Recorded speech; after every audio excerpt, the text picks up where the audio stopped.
পর আনিসুল ইসলাম ও রুহুল আমিন হাওলাদারকেও অব্যাহতি। আওয়ামী লীগের নেতারা লুকিয়ে যেন ভোটে দাঁড়াতে না পারেন সেই ব্যবস্থা নেওয়া হবে। একটি মহল নির্বাচন নস্যাৎ করতে চায়, এমনটাই বলছেন প্রিন্স। সমৃদ্ধ বাংলাদেশ গড়ে তোলাই রাজনৈতিক শক্তির দায়িত্ব, মন্তব্য করেছেন শিমুল বিশ্বাস। এতক্ষণ শুনছিলেন সংবাদ শিরোনাম, এবারে বিস্তারিত। Jatiya Party senior co chairman barrister Anisul Islam Mahmud, co chairman ABM Ruhul Amin Hawladar ও মহাসচিব মোহাম্মদ মুজিবুল হক চুন্নুকে অব্যাহতি দিয়েছেন পার্টির চেয়ারম্যান গোলাম মোহাম্মদ GM কাদের।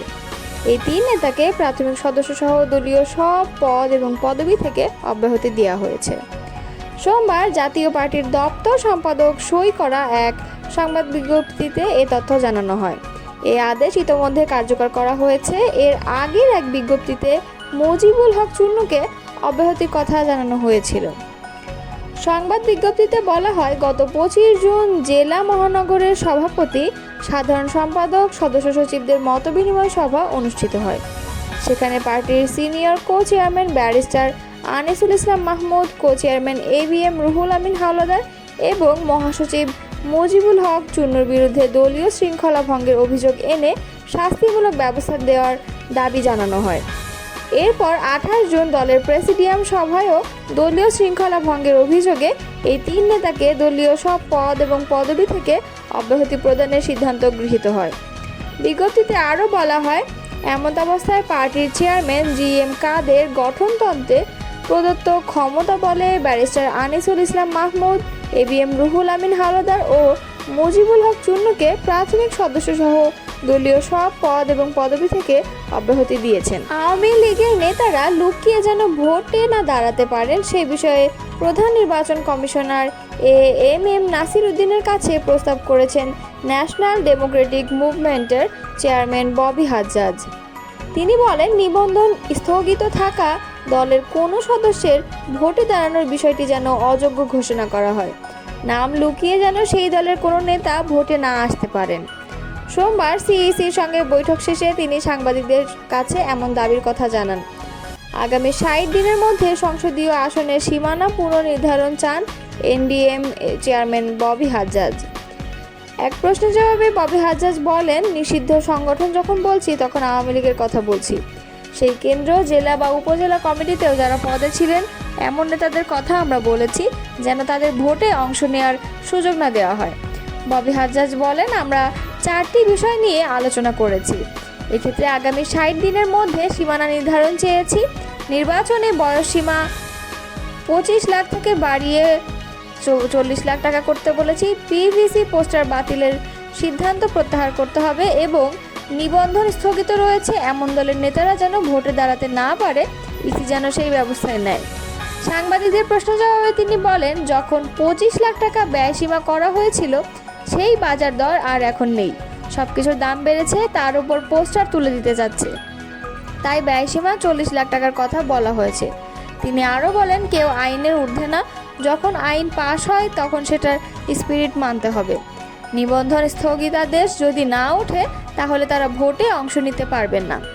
NDM প্রধান বলেন, ভোটের পরিবেশ সৃষ্টির বিষয়ে বলেছি, ফেব্রুয়ারিকে ধরে যেন ইসি রাজনৈতিক দলগুলোর সঙ্গে আলাপ আয়োজন করে।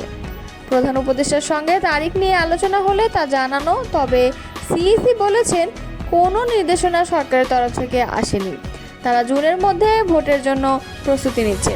তিনি বলেন, কখন নির্বাচন হবে তা যদি CEC পরিষ্কার করে জানান তবে জনগণের ধারণা পরিষ্কার হবে। বিএনপির যুগ্ম মহাসচিব সৈয়দ ইমরান সালেহ প্রিন্স বলেছেন, আবার নির্বাচন নিয়ে ষড়যন্ত্র শুরু হয়েছে। একটি মহল জটিলতা ও সংঘাতের মাধ্যমে অস্থিতিশীল পরিস্থিতি সৃষ্টি করে নির্বাচন নস্যাৎ করতে চায়। তারা অন্তর্বর্তী সরকারের চরিত্র পাল্টে নির্বাচন ছাড়াই দীর্ঘমেয়াদে ক্ষমতার ভাগ ও স্বাদ নিতে চায়।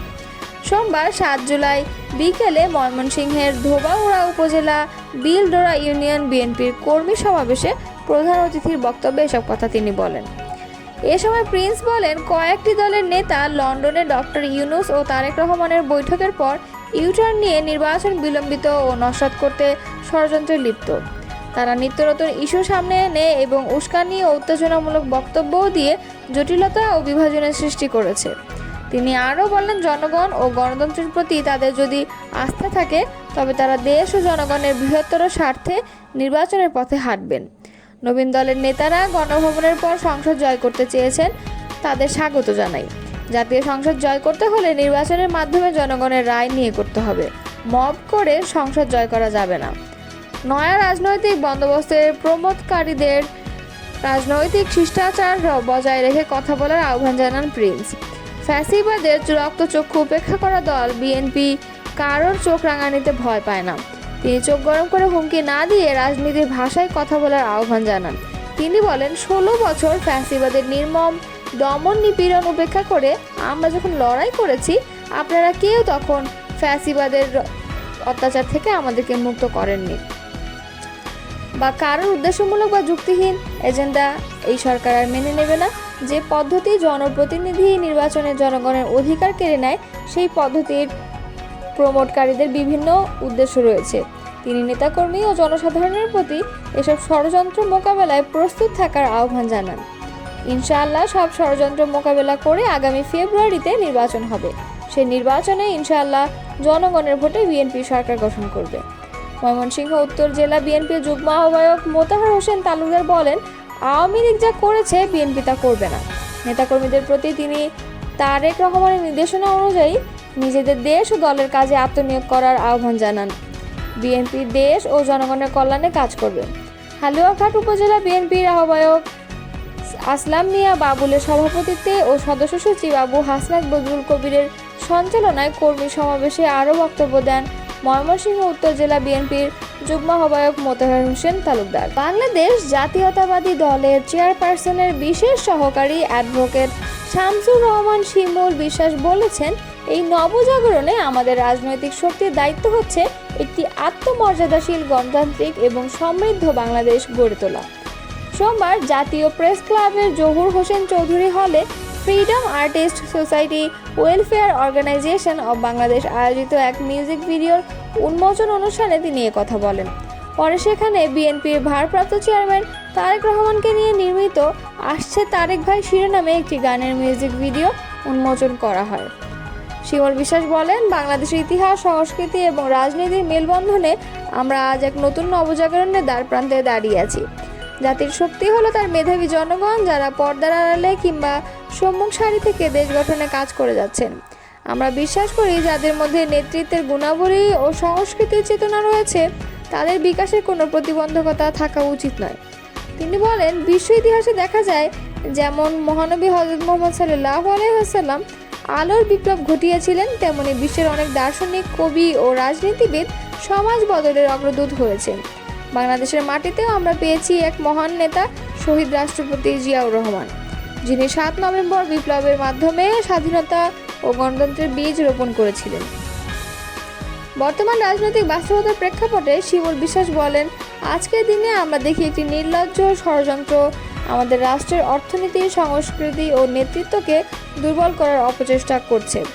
তবে আমাদের মেধা, ঐতিহ্য ও সংস্কৃতির জাগরণই হবে সেই প্রতিরোধের প্রধান হাতিয়ার। আমরা এমন একটি বাংলাদেশ গড়তে চাই, যেখানে মানুষ স্বাধীনভাবে কথা বলতে পারবে, তার অধিকার নিয়ে বাঁচতে পারবে। এই নবজাগরণে আমরা রাজনৈতিক শক্তির দায়িত্ব দিয়েছি একটি আত্মমর্যাদাশীল, গণতান্ত্রিক এবং রাজনৈতিক দল বিএনপিকে। মিউজিক ভিডিও উন্মোচন অনুষ্ঠানে সভাপতিত্ব করেন freedom artist society welfare organisation of বাংলাদেশের সভাপতি মাহিন খান। আরও বক্তব্য রাখেন বিএনপির সহ সাংগঠনিক সম্পাদক ব্যারিস্টার মীর মোহাম্মদ হেলাল উদ্দিন।